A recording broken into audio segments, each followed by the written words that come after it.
안녕하세요, 푸름입니다.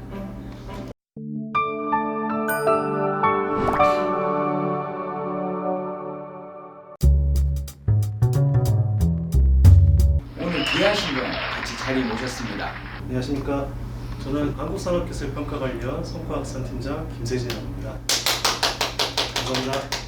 오늘 어떤 유용한 정보를 알려주시기 위해서 이렇게 귀한 걸음 해주셨습니까? 저희가 내년도 1월 7일까지 성과 활용 조사를 수행 중에 있는데 여러분들에게 유용한 정보를 전달해 드리기 위해서 제가 이 자리에 나왔습니다. 아이테크 사이트에 들어가서 어떻게 실질적으로 입력하는지에 대해서는 화면을 보시면서 설명드리도록 하겠습니다. 그럼 같이 따라가 보겠습니다. 가시죠.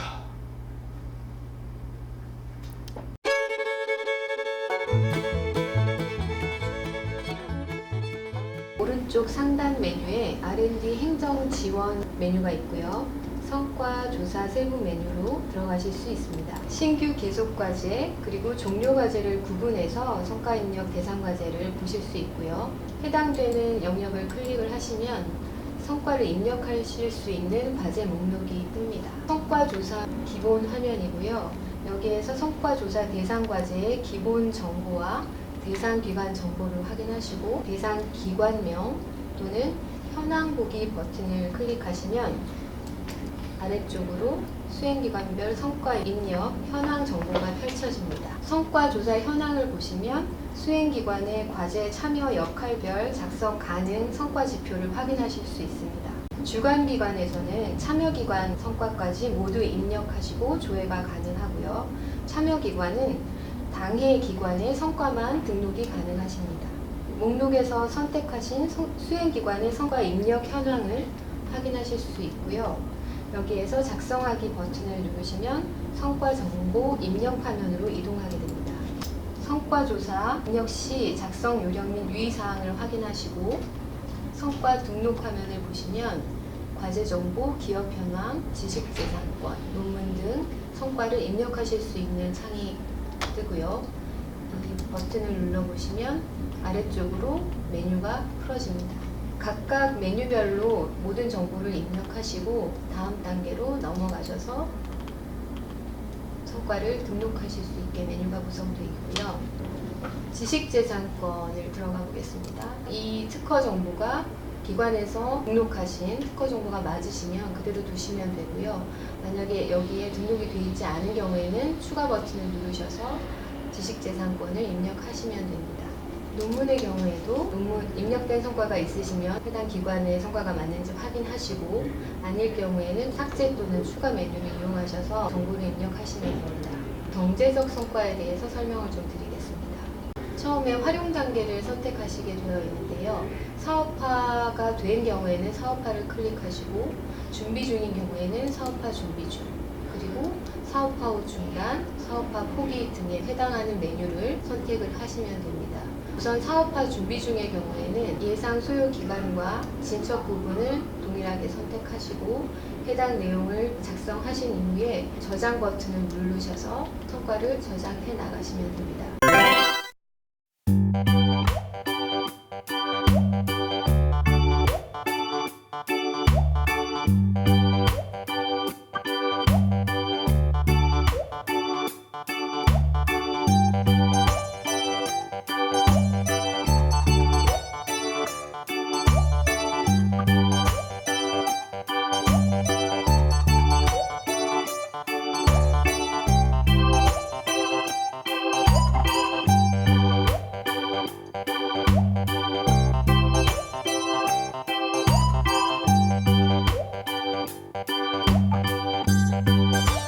입력하신 이후에는 화면 아래에 제출하기 버튼을 누르시고 성과 조사 입력 완료 확인서에 서명을 하셔야 합니다. 서명하실 수 있는 방법을 선택하시고 서명을 하시면 되고요. 그 이후에 이 저장 버튼을 반드시 누르셔야 제출이 완료됩니다.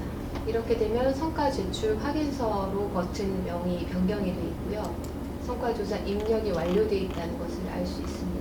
제출이 완료된 상태에서는 입력하신 성과를 수정하실 수가 없고요. 제출 확인서에 서명하시기 전에 상단에 입력하셨던 성과 정보들을 한번 확인하시고 정보를 최종 제출해 주시기 바랍니다. 영상 잘 보셨나요? 성과 입력은 매우 중요한 겁니다. 이 사업화 성과 입력 자료를 활용해서 매년마다 과기부 성과평가에 활용되고 있으며 그 성과 활용 조사를 기반으로 해서 우수성과 과제를 선별하고 여러분께 홍보를 많이 해드리고 있습니다.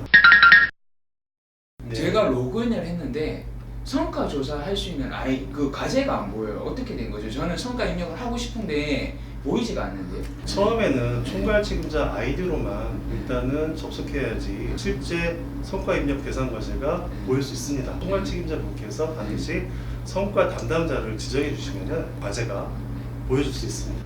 그럼 실무자 A씨가 입력을 하려고 들어왔는데 만약에 안 보인다라고 하면 예. 총괄 책임자 아이디로 로그인을 해서 실무자 A씨한테 권한을 줘야 되는 거예요. 맞습니다. 그럼 전년도 성과 조사와 비교를 했을 때 제일 큰 달라진 점이 하나 있다면서요? 사업화 매출 증빙을 좀 더 완화했습니다. 기존에는 꼭 증빙 자료만 냈었는데 매출액이 굉장히 큰 경우에는 증빙하기가 굉장히 난해한 점이 있었습니다. 그렇죠. 올해는 확인서만으로도 대체가 가능하도록 완화했습니다.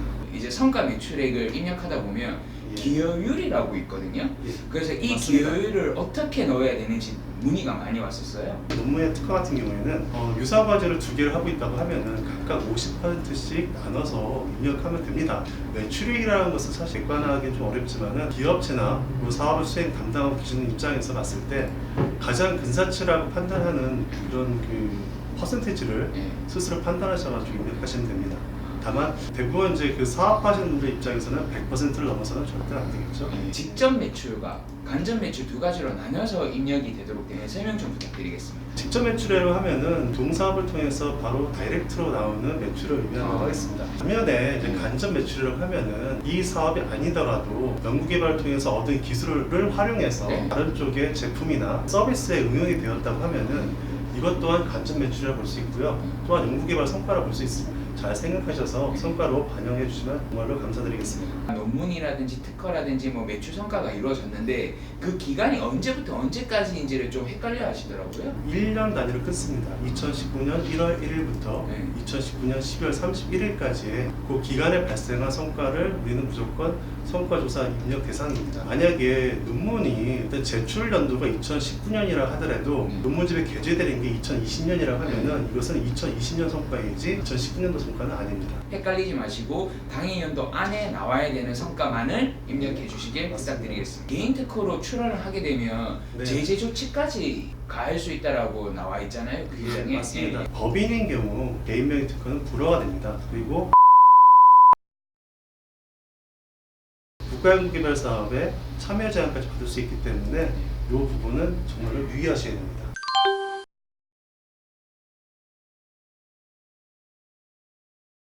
매출액을 입력을 하려고 하는데 19년 올해의 결산 매출액은 어떻게 입력을 해야 되나요? 사실은 내년도 3월이나 4월 정도가 돼야지만이 회사에 대한 전체 그 결산 매출액이 그렇죠. 나오죠. 네. 그렇기 때문에 이 부분에 대해서 굉장히 혼동하시는 부분이 많습니다. 실질적으로 추정치로밖에는 입력할 수밖에 없는 상황입니다.